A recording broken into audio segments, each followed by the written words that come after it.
One real important point to make clear is the fact that local retail and service income, they're not part of the base. They're supported by the base, and the size of the economic base determines how much those services you can sustain. But you cannot expand those services without expanding the base. And the one exception to that is again, outside dollars. If you're drawing in outside dollars, selling retail goods, services, construction to outside individuals or retirees, with pensions and that type of thing, you're increasing the base. So you can kind of think of the economy like a bucket. Our economy is a bucket here. For additions to the bucket, you've got federal and state jobs and dollars, tourism spending, goods and services for export, agricultural, timber and mining exports, and retiree income. So you've got all these phenomenal things going into the bucket, but then the problem is you've got the things coming out of the bucket, the leakage that everybody likes to talk about anymore with. We've got retail leakage, draining out dollars. You've got outside contractors and materials purchases are some more, it's another example of leakage. So for expanding the economic base and growing our economy, you can think about the bucket. It's all about increasing injections and expanding the economic base industries, attracting retirees or tourists, and reducing leakages. And please, I'm going to try to go through this quickly, so don't let anybody hesitate to stop me if you've got a question.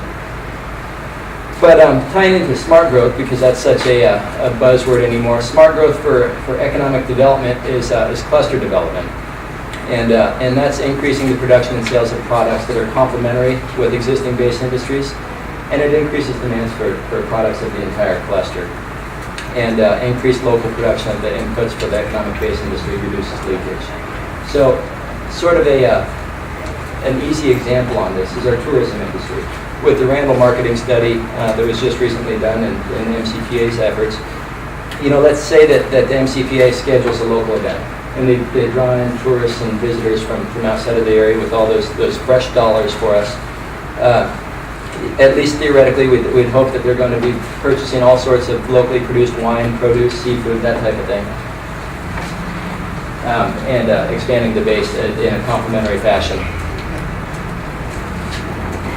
So sort of tying this together and bringing it down to hard numbers, we're going to look here at a bunch of graphs that really illustrate some interesting pictures for us.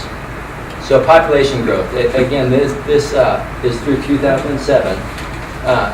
But you can see we've got the, is this working here?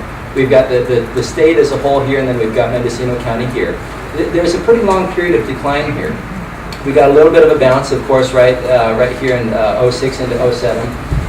With the sort of crashed real estate market, I would expect to see that declining again at this point, because we don't have people commuting at this point, and I think that it's going to affect our population to a certain extent. Our school enrollment, this is another interesting and disturbing picture, is we've got a real steady declining trend all the way back from 1993, realistically. And this is important because we get outside government dollars based on our school enrollment. And so as we lose students, we're losing funding and we're shrinking our base.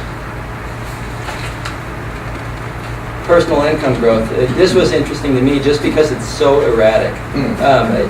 This is from 2001 through 2006. And it was just all over the place. I don't have an explanation for why this was. But you can see that Mendocino County and the state were on an upward trend into 2006. Again, just with the rising unemployment and everything else, I suspect that the personal income growth is decreasing. The unemployment rate, same thing. That the state and the county were fairly close on this, declining for some time into 2006. Increasing, and then for the county, I believe that the county is up around 6% here as well. So if this picture were finished out for the year, again, we're going to have, I think, a sort of an increased uptick there on the graph for the unemployment rate. This is just an interesting picture for all of us on the employment distribution in the economy in the county. You can see that certainly local government's got a real big slice of the pie here, 20%. You know, educational and health services down here, 12%. The trade and transportation and utilities at 18%. So, building permits. This is a little bit misleading, this absolute nosedive. It has dropped off, but this graph is beginning at 2004. So we had a fairly stable base here. This final point, though, is projected. It might come in a little bit higher because we finished it out for 2008. Of course, we're not done with the year at this point, you know. But the data that we had was through June of 2008. But I believe that for the most part, people aren't going to be pulling building permits later in the year. So I think that we've got the substantial development that's happening for 2008. So it's a pretty big nosedive here. Housing prices, I broke this out between the coast and inland. So the coast was a lot more erratic in housing prices through 2004. But again, what you see on both of these coming into 2008 is a nosedive, and that we don't know where the bottom will be. For a little bit of perspective on the housing prices, this is a graph that shows the nominal and real prices in California over the last, say, quarter century. And you can see the downturn in the 90s. It lasted about 8 years before things recovered. So that'll give a little perspective on what might happen. Of course, none of us have a crystal ball, or at least I certainly don't.